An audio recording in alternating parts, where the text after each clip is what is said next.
Le ciel du Texas brûlait de pourpre et d'or lorsque Clayton Dunn, grand et large d'épaules, descendit du train dans la ville poussiéreuse de Red Creek.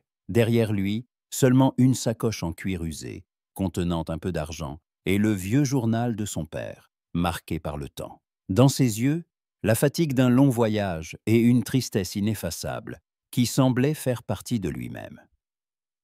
Clayton n'était pas venu ici de son plein gré, mais par nécessité, se sentant aspiré dans le tourbillon d'une vie étrangère. Il était venu pour le mariage de son jeune frère, James, qui devait épouser la fille unique d'un riche propriétaire terrien et éleveur local, Jack Mercer. Pourquoi était-il là? Il ne le savait pas lui-même. Il avait toujours été un loup solitaire, un vagabond préférant la compagnie d'un cheval et des vastes prairies aux rassemblements bruyants et aux sourires hypocrites. Mais une promesse faite à sa mère sur son lit de mort l'avait contraint à venir. « Veille sur James », avait-elle murmuré. « Il est si imprudent et aveugle dans ses rêves. » En sortant dans la rue, il aspira l'odeur âcre de la poussière et de la sueur de cheval, mêlée à l'arôme de viande rôtie provenant du saloon. La ville était petite, mais vivante. Quelques passants arpentaient la rue principale, bordée de trottoirs en planches de bois. Des cow-boys aux larges chapeaux et aux pantalons de cuir s'appuyaient paresseusement contre les poteaux, discutant de quelque chose tandis que la fumée de leurs cigares s'élevait dans l'air. Clayton passa devant le saloon, fer à cheval d'or, dont les fenêtres aux volets sculptés laissaient filtrer une lumière chaude. Des sons de piano désaccordés et de rires s'en échappaient. Il savait qu'il y trouverait son frère, et son cœur se serra d'inquiétude. En entrant, Clayton remarqua immédiatement James, assis à une table, entouré d'hommes bruyants et rieurs. Contrairement à Clayton, il était mince et avait des traits enfantins, qui le faisaient ressembler à leur mère. James était un idéaliste, crédule et trop facilement influencé. C'est pourquoi Clayton s'inquiétait tant pour lui. Le mariage avec la fille de Mercer, Clayton le considérait comme une transaction, plutôt qu'une union d'amour. Il avait entendu parler de Mercer, un homme riche et influent, qui aimait conclure des alliances avantageuses. Il savait qu'un tel homme ne marierait pas sa fille à quelqu'un qui ne lui apporterait aucun bénéfice. Il était sûr qu'un secret se cachait derrière ce mariage. Mais son attention fut attirée par autre chose. Il la remarqua. Elle se tenait près du bar, dans une robe grise et simple qui, malgré sa sobriété, soulignait sa silhouette élégante. Son visage était dissimulé sous le large bord de son chapeau, mais même ainsi, il sentit qu'elle était spéciale. Il ressentit sa tristesse, semblable à la sienne. Et à cet instant, il comprit que cette jeune femme était celle que James allait épouser. Il s'approcha de son frère. « James », dit Clayton, sa voix rauque et grave comme un roulement de tonnerre. James se retourna, son visage illuminé de joie. « Clayton, tu es venu. Je pensais que tu n'arriverais pas à temps. »« Je tiens toujours parole, » répondit Clayton, reportant son regard sur la jeune femme qui les observait maintenant. Ses yeux, sombres et profonds, étaient remplis d'une tristesse inexprimable. « C'est Sarah, ma fiancée, » la présenta James. « Sarah, voici mon frère aîné, Clayton. » Sarah hocha la tête, sans sourire. « Enchanté. » Sa voix était douce, presque imperceptible. « De même, » répondit Clayton, et dans ce seul mot, il y avait plus qu'il ne voulait montrer. Il voyait dans ses yeux non seulement de la tristesse, mais aussi de la peur. Il voyait qu'elle ne voulait pas de ce mariage. La conversation avec son frère fut brève. James était trop occupé pour remarquer quoi que ce soit. Il parlait de ses projets, de la façon dont Sarah et lui allaient y construire une nouvelle vie, et de la façon dont Mercer l'aiderait à se lancer. Clayton écoutait, mais ses pensées étaient ailleurs. Il pensait à Sarah.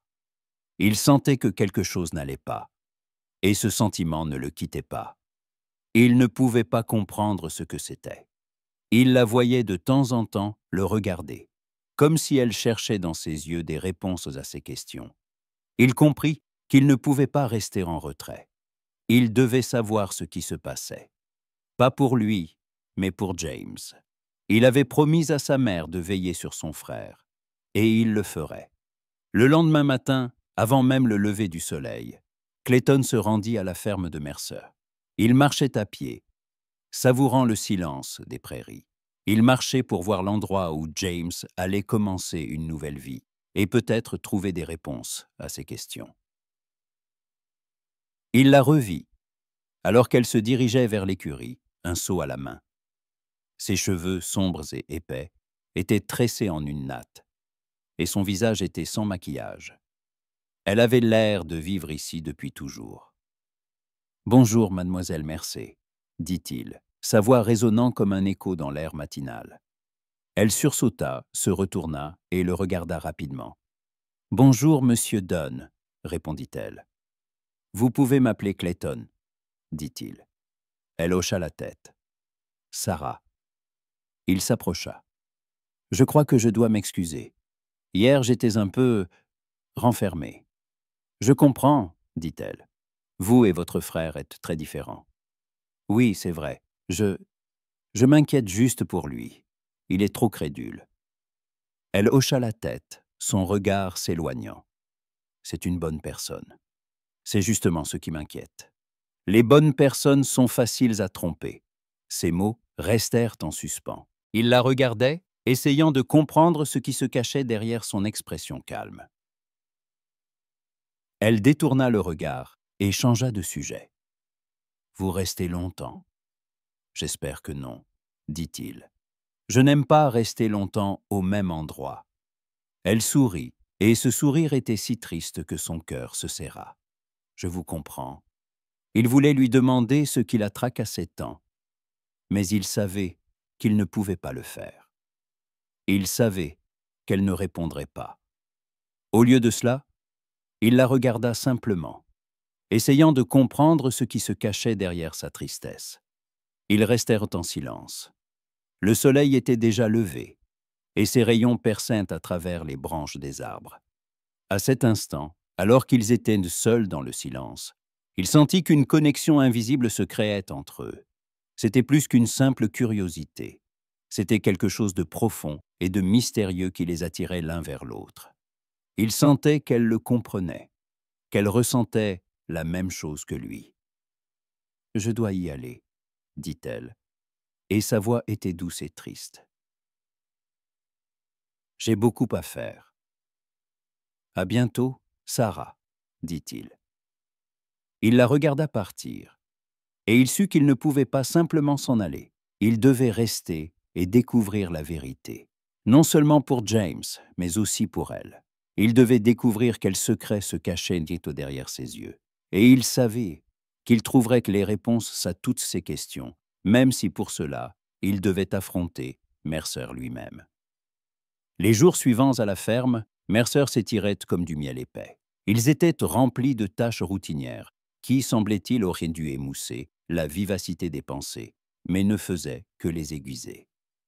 Clayton travaillait aux côtés des cow-boys de Mercer, aidant à réparer les clôtures, à marquer le bétail et à examiner les chevaux. Ses mains, habituées au travail acharné, se déplaçaient avec assurance et rapidité, et il remarquait que le propriétaire de la ferme lui jetait des regards évaluatifs, mais approbateurs.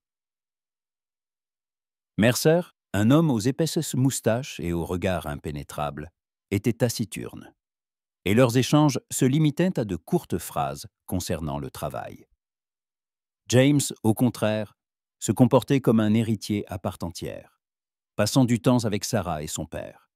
Il était joyeux, plein de projets d'avenir, et ne remarquait ni l'ombre de tristesse dans les yeux de Sarah, ni la froideur qui planait entre lui et Clayton.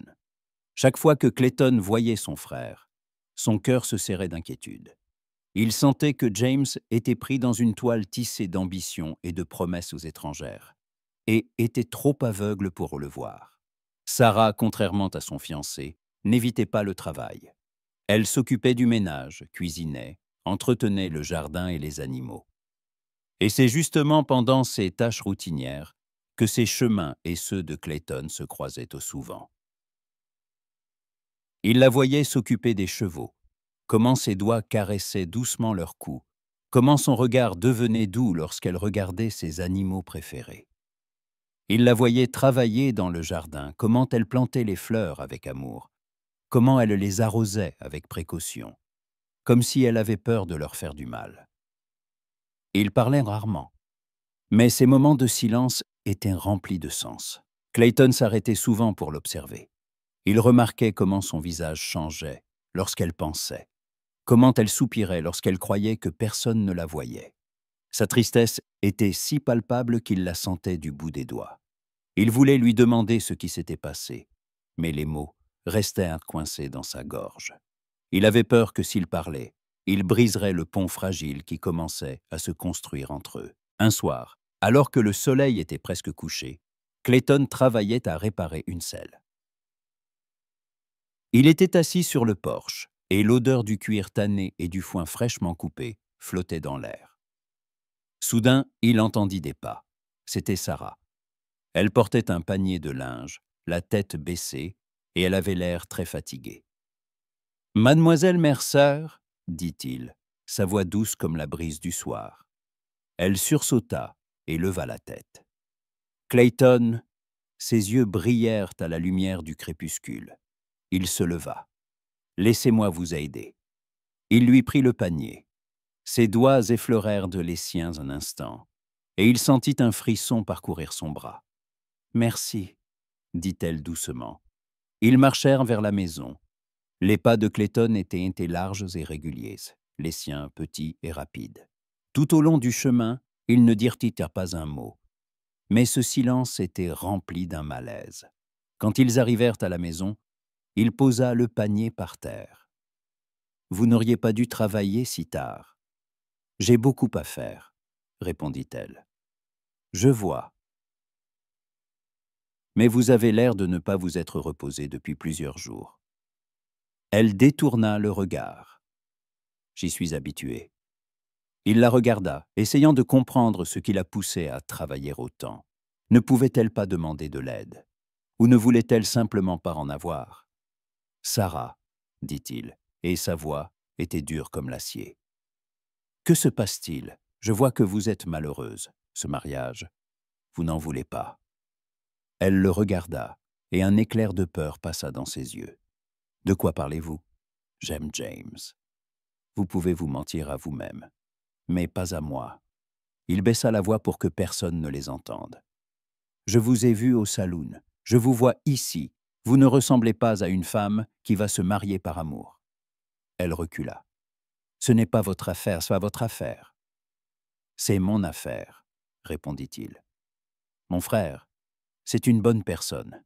Il mérite la vérité. Vous devez être honnête avec lui. » Oh. Elle le regarda avec défi. « Et si je vous disais qu'il n'est pas celui que j'épouse? Et si je vous disais que j'ai simplement été donné en mariage à lui? » Son cœur se serra de douleur. Il savait que c'était vrai, mais l'entendre d'elle était douloureux. « Que voulez-vous dire? »« Mon père. » Sa voix trembla. « Il veut plus que de l'argent. Votre famille lui doit une somme énorme, Clayton. Et au lieu de la réclamer, il a proposé un marché. Il pardonnera cette dette en échange de moi. C'est sa façon d'obtenir ce qu'il a toujours voulu, le pouvoir, les connexions. Ce n'est pas un mariage, c'est une rançon. » Clayton serra les poings. Il savait que Mercer était un homme rusé, mais il ne pouvait pas croire qu'il ait fait une chose pareille. James le sait? Non. Il croit que tout est amour. Il est aveugle. Il ne voit pas ce qui se passe. Il la regarda, son cœur déchiré par la colère. La colère contre Mercer, contre James, contre lui-même. Il ne pouvait pas croire que son propre frère était si naïf. « Que puis-je faire ?» demanda-t-il. Elle secoua la tête, les yeux pleins de larmes. « Rien. Vous ne pouvez rien faire. Je dois juste accepter mon destin. » Il s'approcha d'elle, prit ses mains dans les siennes. Ses doigts étaient chauds, les siens froids. « Non, Sarah, vous ne devez pas. Vous méritez un meilleur sort. Vous méritez d'être heureuse. » Elle leva les yeux vers lui. Il y avait tant de douleur et de désespoir qu'il était prêt à l'embrasser et à la protéger du monde entier. Il voulait lui dire qu'il ferait tout pour l'aider, mais il ne pouvait pas le dire. Il savait que ce serait mal. À cet instant, il sentit qu'un lien invisible mais fort s'était créé entre eux. Ce n'était pas seulement de la sympathie ou de la pitié. C'était quelque chose de profond, quelque chose qui était né dans leur cœur, quelque chose qui le poussait à vouloir la protéger. « Je vais vous aider, » dit-il. « Je ne sais pas comment, mais je ferai tout ce qui est en mon pouvoir. Je ne permettrai pas que vous épousiez mon frère si vous ne le voulez pas. » Elle le regarda, ses yeux pleins d'incrédulité et d'espoir. « Pourquoi ? Parce que je crois que vous méritez d'être heureuse. Et parce que je ne peux pas supporter de voir quelqu'un souffrir à cause d'une tromperie, même si cette personne est mon frère. » Il lâcha ses mains, et elle recula. Elle le regarda, les yeux pleins de larmes. « Merci, Clayton. » Elle partit, le laissant seul. Il resta immobile, son cœur battant comme un cheval sauvage. Il savait qu'il avait pris une décision dangereuse. Il savait que cela pouvait entraîner un conflit avec Mercer, avec son frère, avec le monde. Mais il ne pouvait pas rester en retrait. Il devait aider Sarah. À cet instant, alors que le soleil du soir disparaissait derrière l'horizon, Clayton Dunn comprit que sa vie avait changé à jamais. Il n'était plus un loup solitaire, un vagabond. Il était un homme qui avait trouvé son chemin. Et ce chemin menait à une femme qu'il connaissait à peine, mais qu'il était déjà prêt à protéger. La nuit après sa conversation avec Sarah fut pour Clayton la plus longue et la plus tourmentée de ces dernières années. Il était allongé sur un matelas fin dans la baraque des ouvriers, écoutant le vent hurler, tandis que ses pensées s'agitaient comme des chevaux sauvages dans un enclos. Chaque mot de Sarah résonnait dans sa tête comme un écho. « C'est une rançon. Il ne voit pas ce qui se passe. Je dois accepter mon destin. » Pour la première fois depuis longtemps, il sentit qu'il avait un but. Et ce but n'était pas seulement la survie, mais la protection. Il devait protéger Sarah de son père et de son frère naïf qui, sans le savoir, étaient entraînés dans cette sale affaire. Mais comment? Il n'était qu'un vagabond sans le sou. Comment pouvait-il s'opposer à un homme comme Jack Mercer? Il se leva, s'approcha de la fenêtre et regarda dehors. La nuit était sombre. Les étoiles brillaient intensément sur le velours noir du ciel. Quelque part au loin, on entendit le hurlement d'un coyote. Clayton serra les poings. Il n'avait qu'une seule voix. Il devait parler à James pour qu'il comprenne ce qui se passait. Il ne pouvait pas laisser son frère épouser une femme qui ne l'aimait pas, et pour une raison si monstrueuse. Il ne pouvait pas permettre qu'il soit une simple pièce dans le jeu d'un autre. Le lendemain matin, alors que le soleil commençait à peine à se lever, Clayton trouva James près de l'écurie. Il brossait son cheval en sifflant une mélodie joyeuse.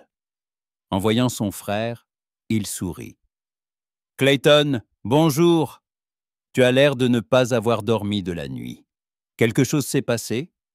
demanda-t-il. « Nous devons parler, » répondit Clayton, sa voix dure comme la pierre.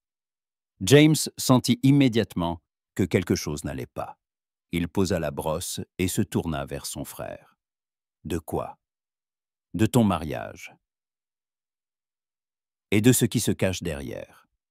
Notre famille doit de l'argent à Mercer. Une énorme dette.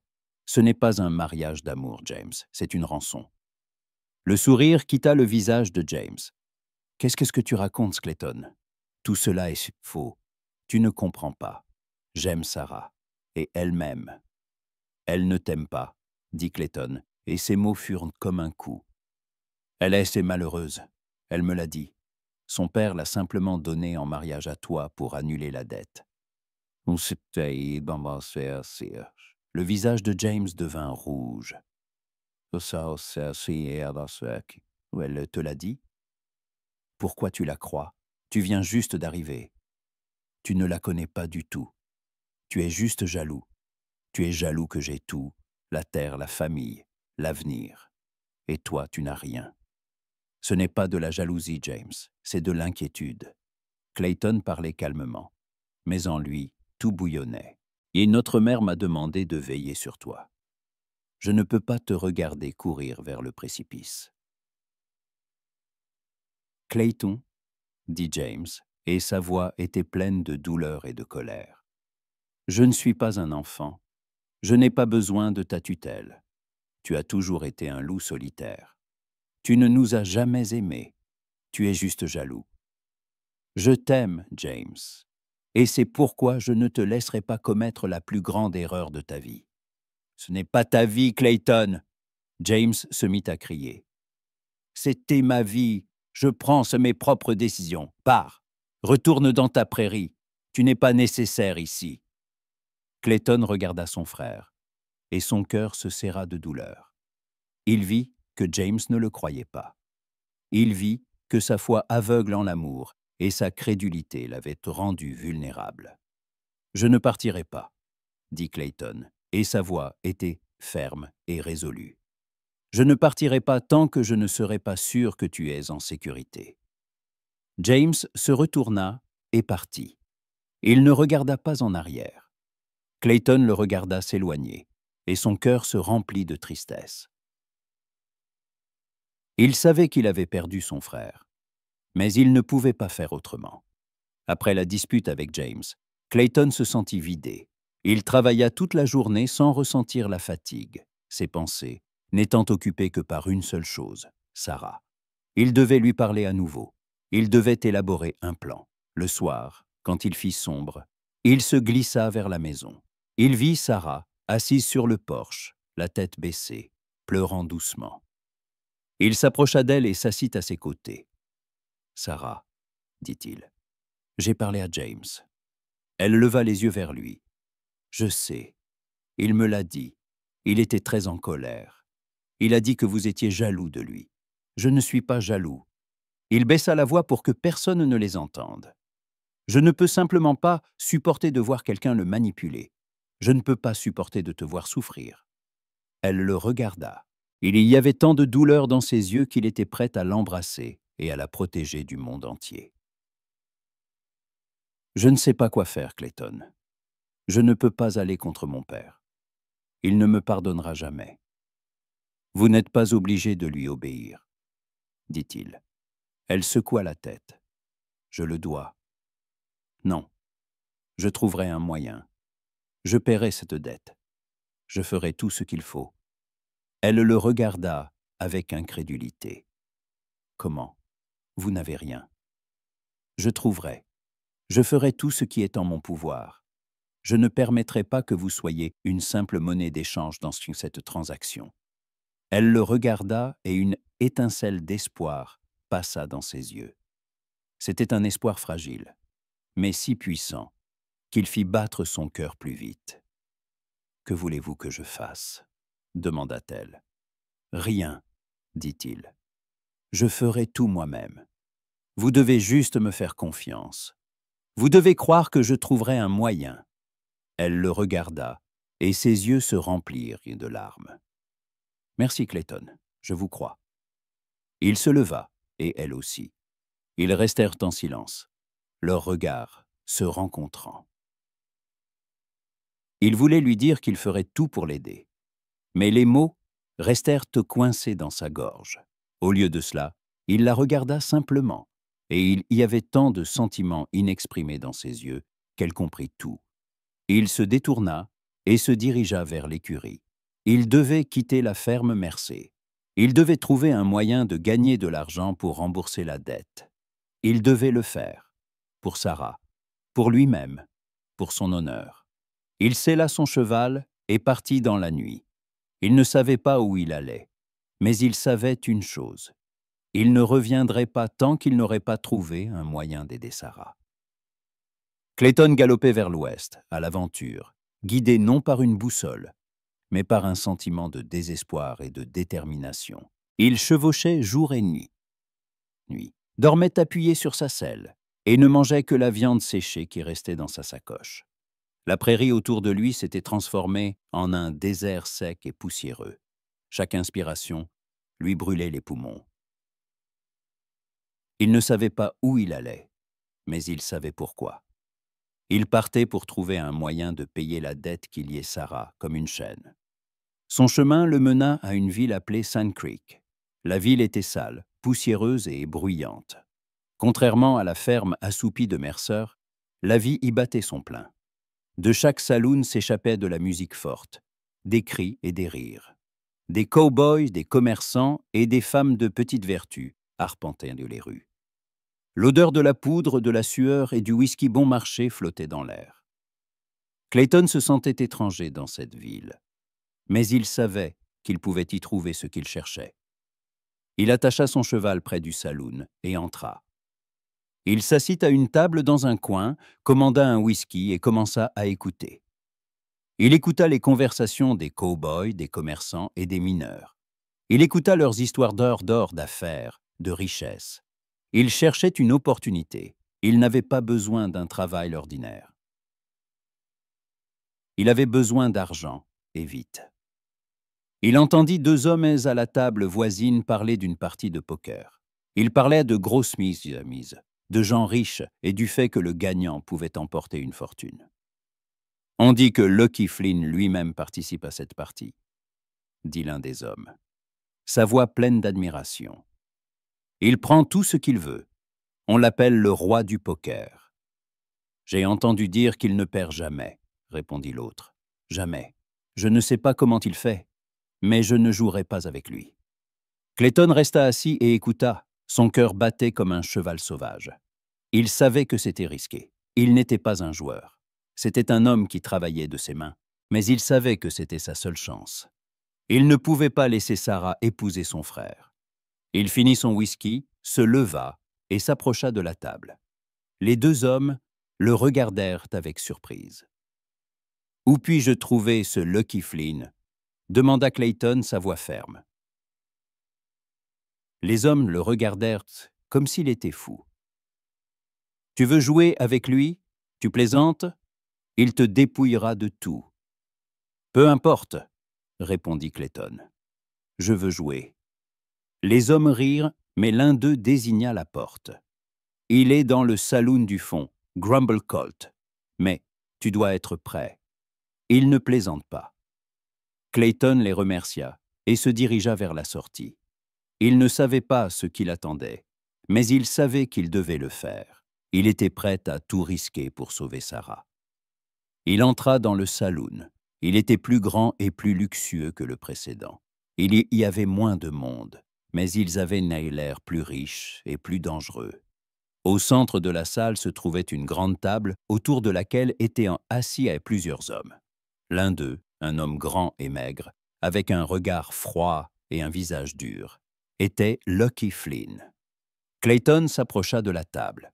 Il s'assit à une place libre et posa sur la table une petite bourse d'or, tout ce qu'il possédait.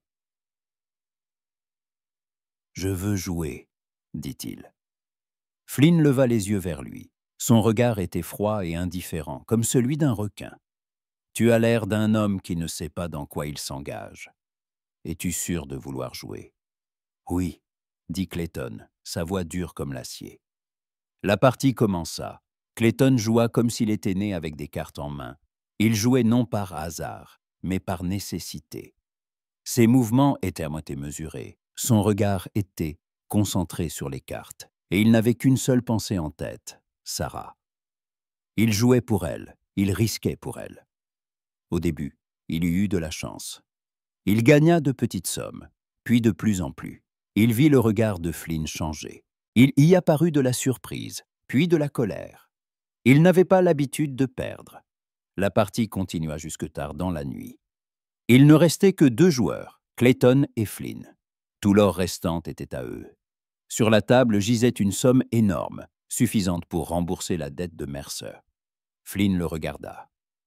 « Tu joues comme si ta vie en dépendait. Tu ne joues pas pour l'argent, mais pour autre chose.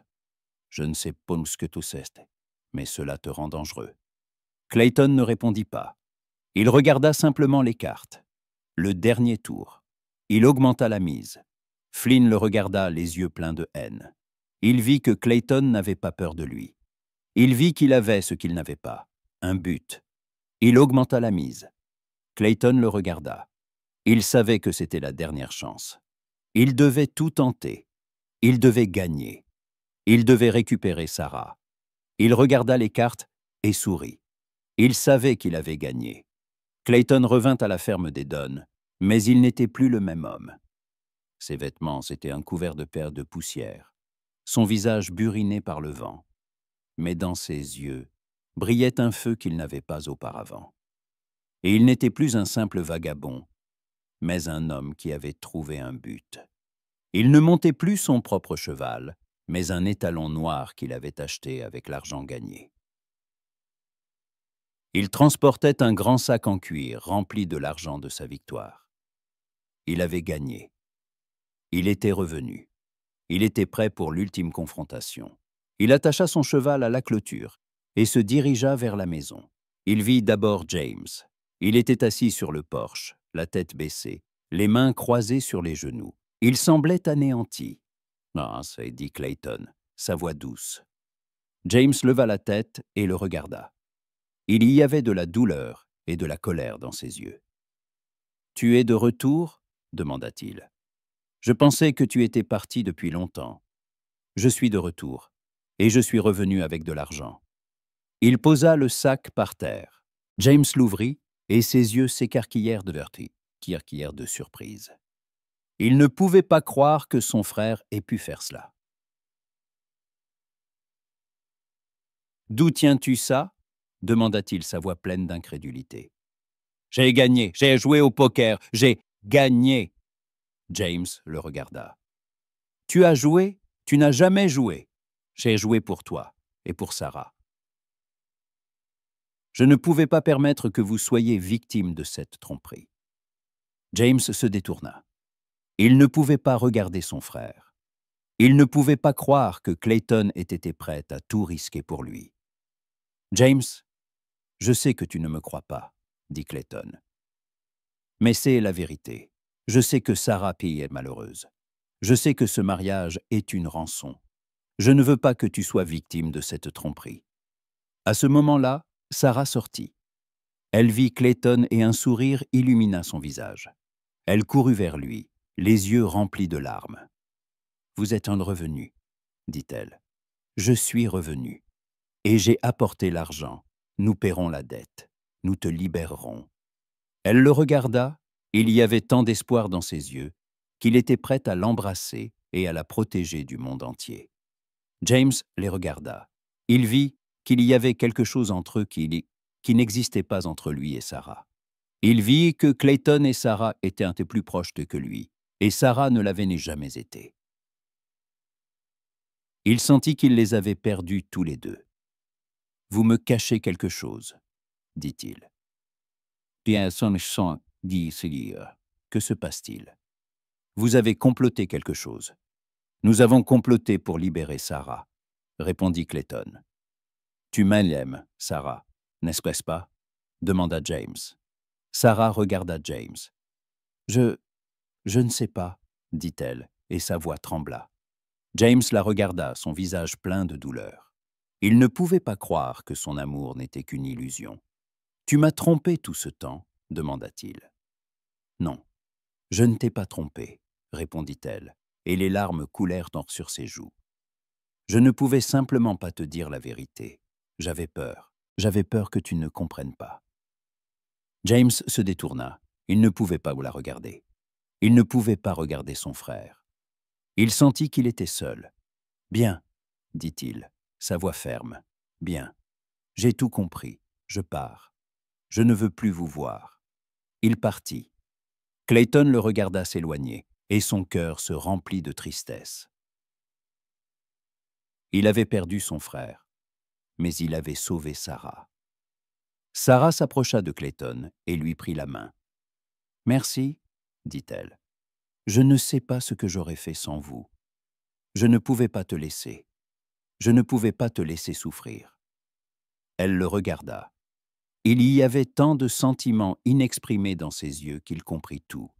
« Et maintenant » demanda-t-elle. « Maintenant » répondit-il. « Nous paierons la dette et nous partirons.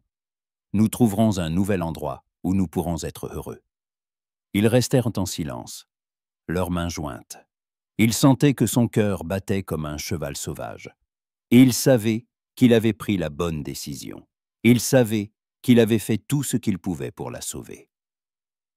Clayton et Sarah se tenaient sur la colline, regardant le soleil se coucher à l'horizon. Des rayons dorés et cramoisis peignaient le ciel, et le vent agitait doucement l'herbe. Ils étaient seuls, et c'était le plus important. Ils étaient libres. Un nouvel endroit, une nouvelle vie, tout cela les attendait. « Nous paierons la dette et nous partirons, Clayton, » dit Sarah, sa voix douce. « Oui, nous partirons. Nous trouverons un nouvel endroit où nous serons heureux, un endroit où personne ne pourra nous trouver. » Ils se dirigèrent vers la ville, où se trouvait la banque. Ils y entrèrent. La ville était bruyante et poussiéreuse, mais pour eux, elle semblait calme et paisible.